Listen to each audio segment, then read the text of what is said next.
औज़ुबिल्लाहिमिनश्शैतानिर्रजीम बिस्मिल्लाहिर्रहमानिर्रहीम। हमारा टॉपिक जो दरमियान में इंटरनेट के इशू की वजह से दरमियान में रह गया था वो था bond terminologies and there types. तो बॉन्ड टर्मिनोलॉजीज की अगर हम बात करें तो हमने पहले से ही बॉन्ड टर्मिनोलॉजीज पढ़ी हुई हैं, दोबारा उसे रिवाइज करने की कोशिश करते हैं।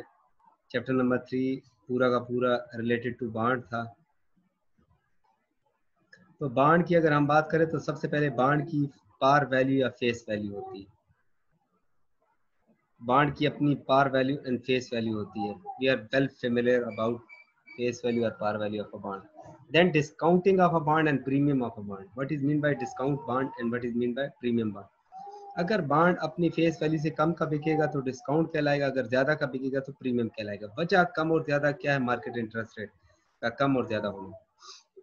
कूपन इंटरेस्ट रेट, बॉन्ड के साथ जो इंटरेस्ट रेट होता है, जिसके साथ बॉन्ड इनिशिएट होता है, initially that interest rate is called coupon interest rate. और कूपन पेमेंट, अगर ये इंटरेस्ट रेट उसकी फेस वैल्यू के साथ मल्टीप्लाई कर दी जाए तो वो उसका कूपन पेमेंट कहलाता है। फिर maturity the life time of a bond is called maturity. 5 साल का है, 10 साल का है। Market rate of interest, market का क्या इंटरेस्ट रेट है। कॉल प्रोविजन का क्या मतलब है? कॉल प्रोविजन का मतलब है बाद औकात बॉन्ड इशूअर ये प्रोविजन इसके साथ लगाती है कि इस बॉन्ड को वक्त से पहले ही वापस खरीद लिया जाएगा या रिडीम कर दिया जाएगा। तो इस किस्म की फैसिलिटीज को कहा जाता है, इस किस्म की इंस्ट्रक्शन को कहा जाता है कॉल प्रोविजन। बॉन्ड के अंदर कॉल प्रोविजन। अगला हमारा टॉपिक है बॉन्ड टर्मिनोलॉजीज को पढ़ने के बाद ट्रेजरी नोट्स एंड बॉन्ड। अभी इसकी टाइप्स की अगर बात करें तो दो किस्म के बॉन्ड्स हमारे डेट इंस्ट्रूमेंट है। एक वो जो गवर्नमेंट जिसके थ्रू मनी लेती है मार्केट से, और दूसरा कारपोरेट प्राइवेट लिमिटेड ऑर्गेनाइजेशन जो लेती है। तो जो गवर्नमेंट जिसके जरिए लेती है लोन इंस्ट्रूमेंट के जरिए जो मार्केट से मनी उठाती है, तो वो 3 किस्म के है, या उसे T bills, T notes and T bond कहा जाएगा। तो 3 किस्म के हैं, उन्हें कहा जाता है T bills, T notes and T bonds. T bills अमूमन जिनकी मैच्योरिटी लेस देन 1 ईयर होती है, और जिनकी maturity more than 1 year less than 10 year are called T notes, while more than 10 years are called T bonds. ये 3 किस्म के differentiation है। इसी तरह कारपोरेशन की अगर बात करें टाइप्स ऑफ कारपोरेट बॉन्ड्स, तो वो भी 3 किस्म के हैं, शॉर्ट टर्म, मीडियम टर्म और लॉन्ग टर्म। शॉर्ट टर्म जो लेस देन 1 ईयर के बॉन्ड्स होते हैं, उसके अंदर हमने कमर्शियल पेपर और बैंकर एक्सेप्टेंस पढ़ा है। मिडिल टर्म बॉन्ड में जो more than intermediate term bond, वो बॉन्ड्स होंगे कारपोरेशन के जो more than 1 year and less than 10 years होंगे, जबकि मोर देन 10 ईयर्स वो लॉन्ग टर्म बॉन्ड्स कहलाएंगे। अभी लास्ट जो हमारा टॉपिक ऑफ कारपोरेट स्टॉक की है। कारपोरेट स्टॉक भी बेसिकली 2 किस्म के हैं। स्टॉक का मतलब है दो financial instrument which have the ability of ownership is called stock. तो स्टॉक 2 किस्म के हैं, या तो कॉमन स्टॉक और प्रेफर्ड स्टॉक। कॉमन स्टॉक और प्रेफर्ड स्टॉक में जो फर्क है वो है बेसिकली कॉमन स्टॉक में वोटिंग एबिलिटी होती है, जबकि प्रेफर्ड स्टॉक में वोटिंग एबिलिटी नहीं होती। दूसरा, कॉमन स्टॉक का जो डिविडेंड है वो प्रेफर्ड स्टॉक के बाद दिया जाता है, यानी प्रेफर्ड स्टॉक को डिविडेंड कॉमन स्टॉक से पहले दिया जाता है। तो ये दोनों प्रॉपर डिफिनीशन है, कॉमन स्टॉक और प्रेफर्ड स्टॉक के दरमियान डिस्टिंक्शन है और डिफिनीशन है इनकी। इसके बाद हमारा अगला टॉपिक है नॉन बैंकिंग फाइनेंशियल इंटरमीडियरीज, जिसमें इन्वेस्टमेंट बैंकर्स है, ऑलरेडी हमने चैप्टर 2 में पढ़ा हुआ है, brokers, dealer, mutual fund company. हमारा अगला जो टॉपिक है वो है सेंट्रल बैंक। मेन हमारे 2 टॉपिक रह गए, एक सेंट्रल बैंक, एक specialised financial institution in Pakistan.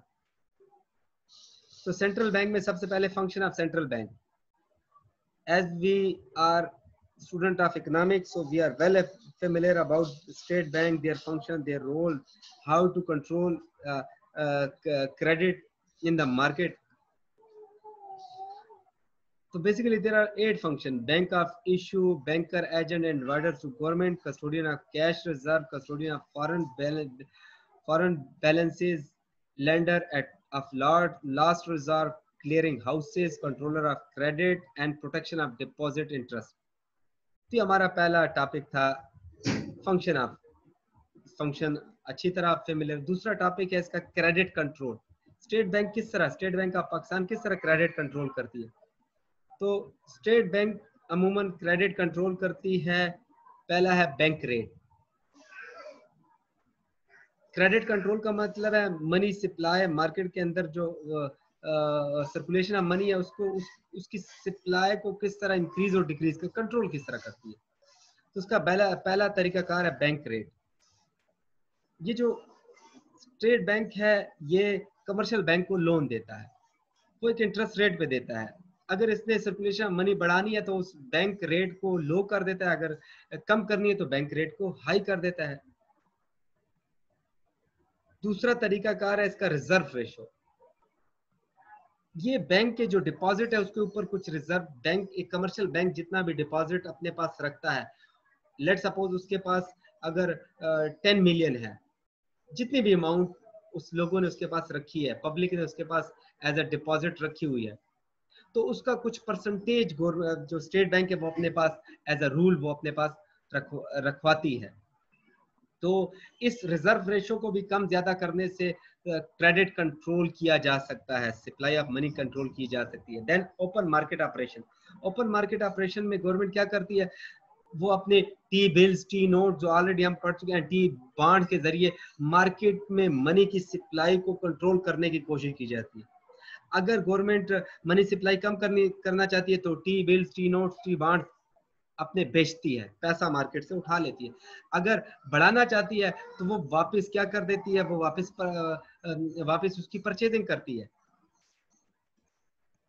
तो ये क्रेडिट कंट्रोल है। फिर इसके बाद हमारे पास अगला टॉपिक जो है हमारे पास है वो state bank of Pakistan constitution. ये आपको असाइनमेंट में दे देता हूँ, आप काइंडली ये असाइनमेंट कर लें। Function of state bank, function of state bank वही है जो फंक्शन ऑफ सेंट्रल बैंक है। Principle of note issue, last topic हमारा है principle of note issue.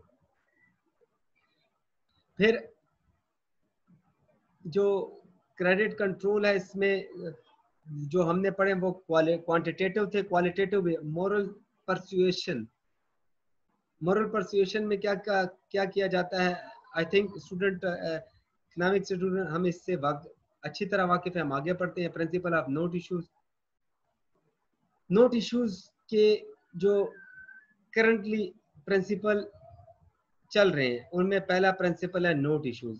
5 alternative system of note issues. पहला है the fix fiduciary system. Fix fiduciary system में क्या है, एक सर्टेन लिमिट तक there is one of the oldest system of controlling note issue. Under this system a country can issue a certain quantity of note without any reserve.